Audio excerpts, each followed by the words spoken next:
പ്രിയപ്പെട്ടവരെ, ഇന്ന് നമുക്ക് ചൊവ്വയെക്കുറിച്ച് പറയാം. ചൊവ്വയെക്കുറിച്ചൊക്കെ നമ്മൾ പല എപ്പിസോഡുകളിലും സംസാരിച്ചിട്ടുണ്ട്.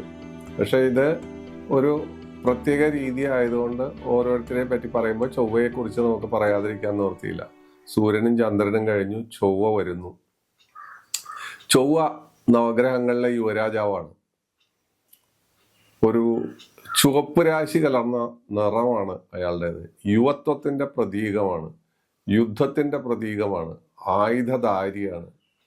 ആയുധങ്ങൾ കൊണ്ടുള്ള മുറിവ്, യുദ്ധം, സർജറി, അതുപോലെ ഒരുപാട് കാര്യങ്ങളുടെ പ്രയോക്താവാണ് ചൊവ്വ. ചൊവ്വ സത്യത്തിൽ ഒരു ക്രൂരഗ്രഹമാണ്, അല്ലെങ്കിൽ ദോഷഗ്രഹമാണ്. ചൊവ്വയെ എല്ലാവരും ഭയക്കുന്നു.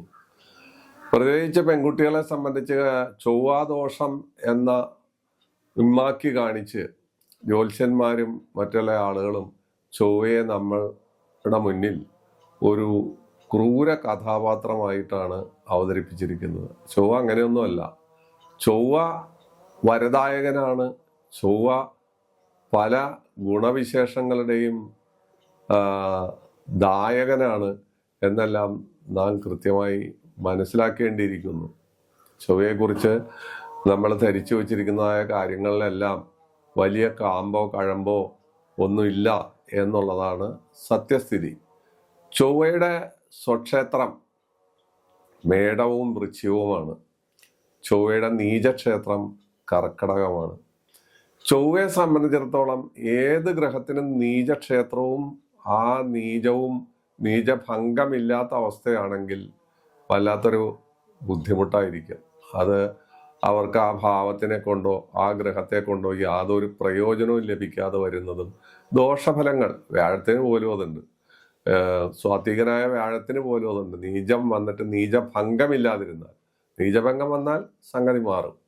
അപ്പൊ ചൊവ്വയെ സംബന്ധിച്ചിടത്തോളം ഇങ്ങനെ ഉള്ള ചൊവ്വ, കർക്കടകം ആണ് അതിൻ്റെ നീചക്ഷേത്രം. ആ നീചക്ഷേത്രത്തിൽ നീചഭംഗം ചെയ്തോ ചെയ്യാതെയോ ചൊവ്വ നിന്നാൽ പോലും ആ ചൊവ്വ രാജയോഗം തരുന്നു. ഉദ്യോഗം, ഉന്നത പദവി, പല സൗകര്യങ്ങളും ആ ചൊവ്വ തരുന്നു എന്നുള്ളതാണ് ചൊവ്വയുടെ മാത്രം പ്രത്യേകത.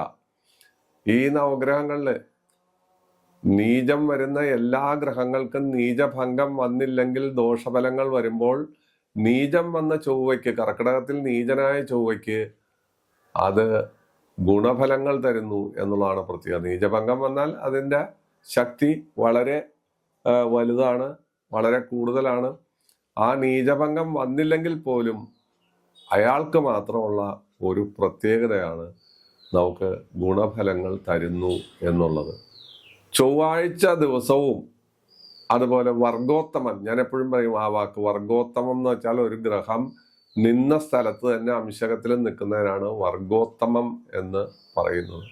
വൃശ്ചികം, മേടം, മകരം മുതലായ രാശികളിൽ ചൊവ്വ നിന്നാൽ അത് ആ ജാതകന് വളരെ വലിയ ഗുണങ്ങളും വളരെ അനുഭവ സമ്പത്തും നൽകുന്നു എന്നുള്ളതാണ് പ്രത്യേകത. ചൊവ്വയ്ക്ക് ബലം ഉണ്ടായിരിക്കണം.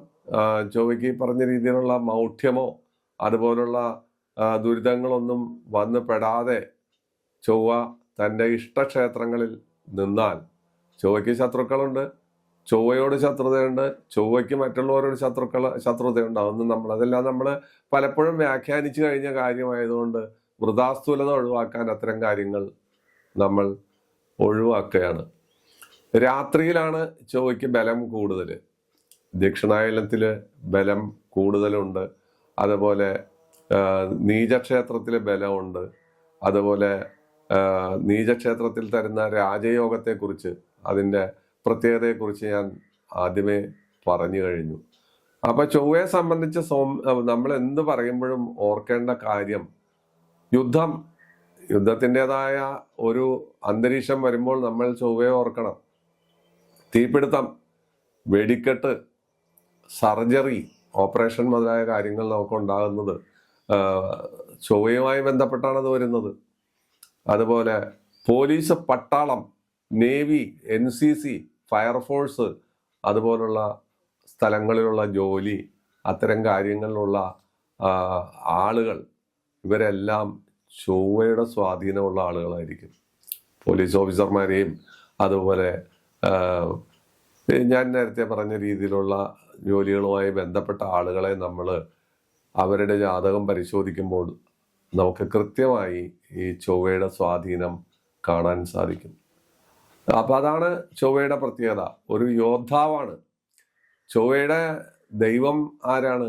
സുബ്രഹ്മണ്യനും ഭഗവതിയുമാണ്. സുബ്രഹ്മണ്യൻ എന്ന് വെച്ചാൽ ദേവസേനാപതിയാണ്, ദേവസേനയുടെ അധിപനാണ്, യുദ്ധവീരനാണ്, അത് താരകാസുര നിഗ്രഹം നടത്തിയവനാണ്, അതുപോലെ അറിവിന്റെ മൂർത്തിയാണ്, ജ്യോതിഷം ഉണ്ടാക്കിയെന്ന് പറയുന്ന ആളാണ്. അപ്പോ അതാണ് സുബ്രഹ്മണ്യന്റെ പ്രത്യേകത. ഭഗവതി അതും ചൊവ്വയുടെ ദൈവമാണ്.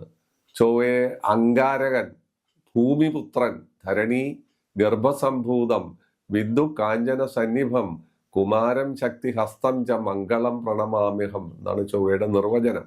ഭൂമിപുത്രനാണ് ചൊവ്വ, അങ്കാരകനാണ്, അതുപോലെ മംഗളകാരകനാണ്.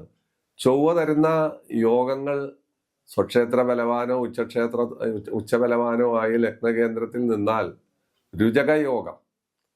രുചകയോഗം ഉള്ള ആളുകളെ സംബന്ധിച്ചിടത്തോളം അവർക്ക് ഉള്ള പ്രായം അറിയുന്നില്ലെന്നുള്ളതാണ് ഏറ്റവും വലിയ പ്രത്യേകത. അവർക്കൊരു 40 വയസ്സുണ്ടെങ്കിൽ ഒരു 30 വയസ്സേ തോന്നിക്കുള്ളൂ.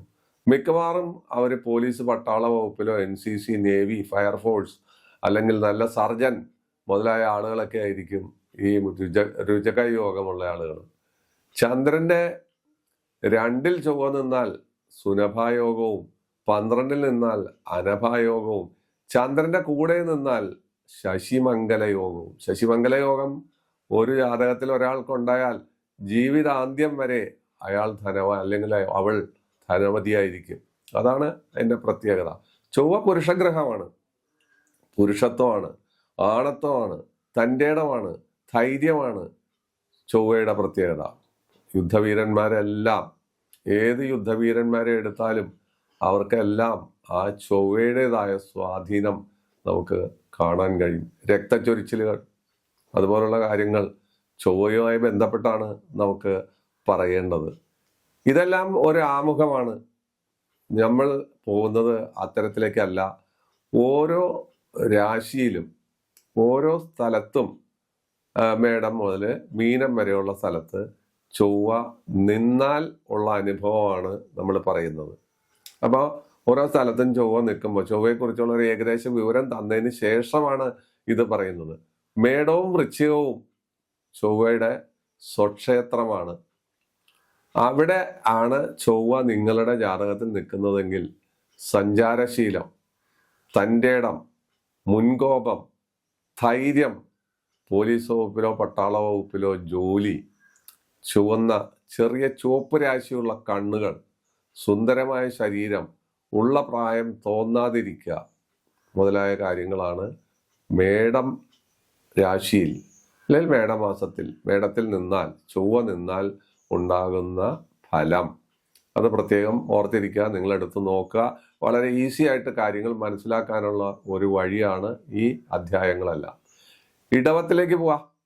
ഇടവത്തിൽ ചൊവ്വ നിന്നാൽ, ഇടവത്തിൽ അല്ലെങ്കിൽ തുലാത്തിൽ എന്നുവെച്ചാൽ ഇടവം ശുക്രന്റെ ക്ഷേത്രവും തുലാം ശുക്രന്റെ ക്ഷേത്രമാണ്. ഇടവവും തുലാം ശുക്രന്റെ ക്ഷേത്രങ്ങളാണ്. അവിടെ ചൊവ്വ നിന്നാലത്തെ അവസ്ഥ എന്താണ്? സ്ത്രീകളാണെങ്കിൽ പുരുഷപ്രിയകളായിരിക്കും, പുരുഷന്മാരാണെങ്കിൽ സ്ത്രീപ്രിയകളായിരിക്കും. ഇവർക്കുള്ളിൻ്റെ ഉള്ളിൽ ഭയമുണ്ടാകും. വാക്കും പ്രവൃത്തിയും 2 തരത്തിലായിരിക്കും.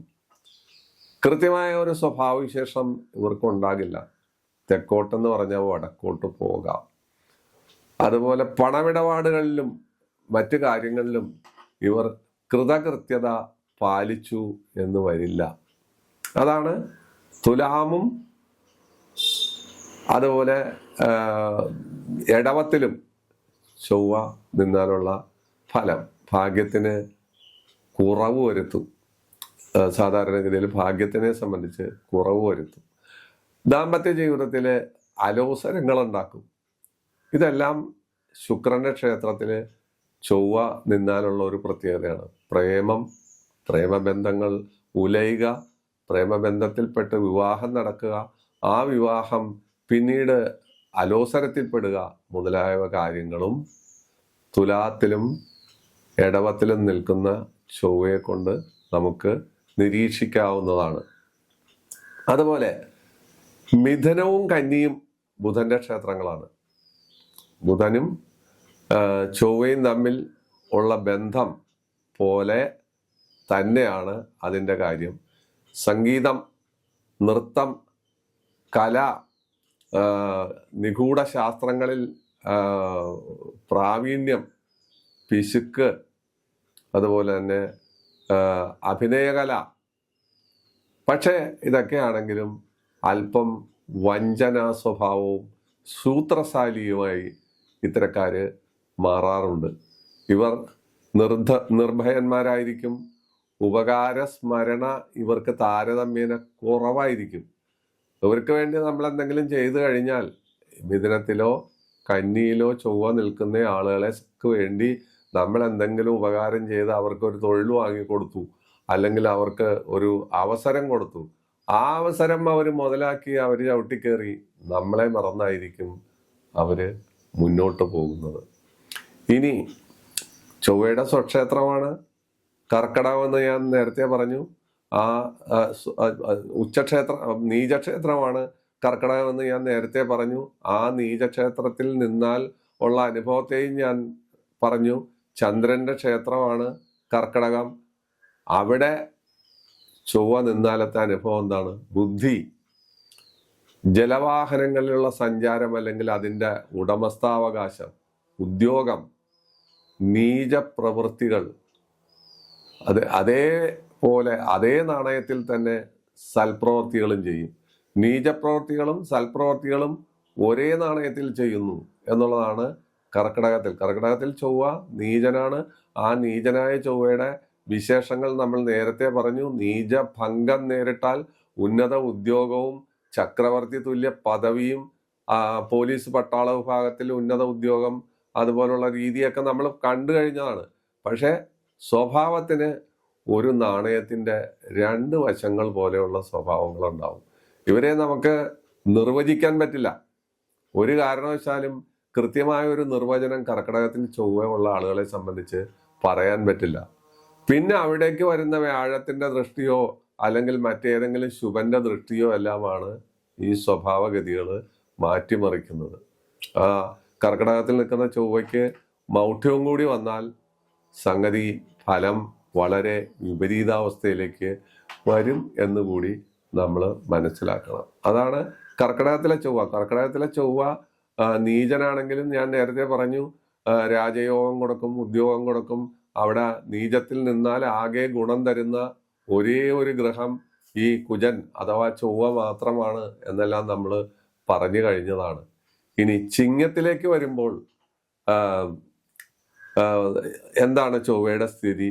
ചിങ്ങമാസത്തിൽ നിന്നാൽ വിവാഹം താമസിക്കുന്നു, അതുപോലെ മലമ്പ്രദേശങ്ങളിൽ പോയി താമസിക്കുന്നു, കഷ്ടത, പുത്രതടസ്സം, അതുപോലെ വാക്കിന് വ്യവസ്ഥയില്ലാത്ത സ്വഭാവങ്ങൾ, ചതി, വഞ്ചന, അതുപോലെ ധനാപഹരണം, മറ്റ് സ്ഥാപനങ്ങളിൽ നിന്ന് ധനാപഹരണം, അതിനെ തുടർന്ന് കേസ് വഴക്കുകൾ, ജയിൽവാസം, അല്ലെങ്കിൽ കോടതി കയറ്റം മുതലായ കാര്യങ്ങൾ ചിങ്ങത്തിൽ നിൽക്കുന്ന ചൊവ്വ ഉണ്ടാക്കുന്നു. അത് സൂര്യന്റെ ക്ഷേത്രമാണ്. ചിങ്ങം സൂര്യന്റെ ക്ഷേത്രമാണ്. ഇനി നമ്മൾ ഇതെല്ലാം പറഞ്ഞു. നമ്മൾ മീനം മുതല് പലതും പറഞ്ഞു. ഈ രണ്ട് ക്ഷേത്രങ്ങൾ പറഞ്ഞു.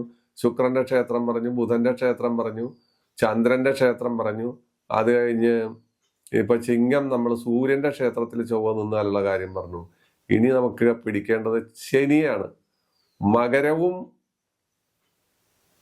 കുംഭവുമാണ് ശനിയുടെ ക്ഷേത്രങ്ങൾ.